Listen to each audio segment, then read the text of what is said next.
pada hari ini, tepatnya Senin tanggal 20 Mei 2019, kita beberapa relawan dan komunitas seperti RAPI, wilayah Kota Banda Aceh, Gojek, ERPA, Canda Candu, Purna Paskibraka Aceh telah melaksanakan yang pertama kita telah melaksanakan yaitu sahur on the road.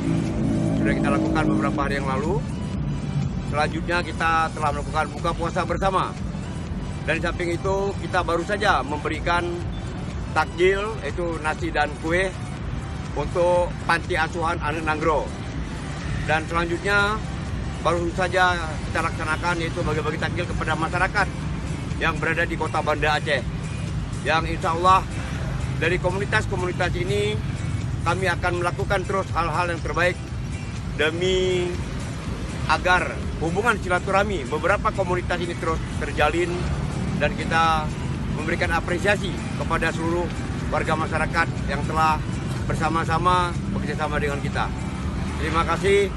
Kita dari beberapa komunitas ini mengucapkan selamat melaksanakan puasa Ramadan 1440 Hijriah.